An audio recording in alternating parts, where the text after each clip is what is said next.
Plainte déposée contre Jérôme Rivière, un cadre du parti d'extrême droite, qui aurait organisé une soirée chez lui, à Paris, en plein confinement. Les faits révélés par Mediapart remontent au 13 décembre. La France est alors sous confinement, mais dans un appartement du 8e arrondissement, la fête bat son plein. Des voisins se plaignent, ils se font alors copieusement insulter, assure-t-il.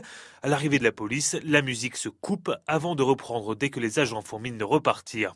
Un riverain se saisit donc de son téléphone, se met à filmer la scène. En face, un invité fait de même et lui lance qu'il le fait pour les chasseurs de tête. Ils vont te couper les cheveux, ils vont te raser la tête, peut-on entendre. Couper les cheveux, ils vont te raser la tête. Les policiers conseillent alors aux riverains de porter plainte. Les fêtards, eux, repartiront tranquillement un peu plus tard.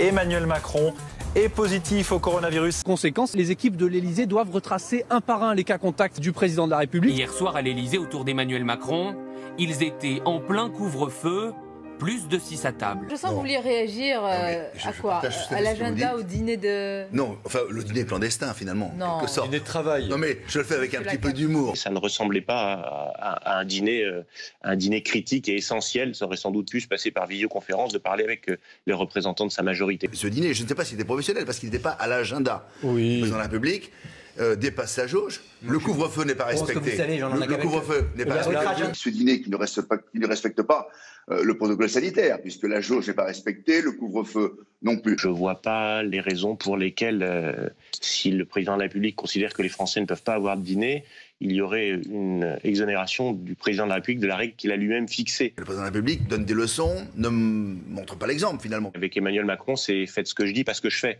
Depuis des semaines, des mois, l'État, le gouvernement, le président de la République s'immisce dans la vie des Français, dans leur intimité, indiquant quasiment quel doit être le menu du repas de Noël. Et on voit que la jauge de 6 personnes jugées comme indispensable, il ne la respecte pas. Je fais un acte de contrition, j'ai pas toujours respecté la jauge. Moi aussi, il m'est arrivé de dépasser dans un dîner. Bon, le président de la République, en revanche, il donne beaucoup de leçons. Non, mais je le reconnais. Franchement. Je le reconnais, j'ai commis, il m'est arrivé de commettre peut-être 1 ou 2 fois cette erreur-là. Très bien.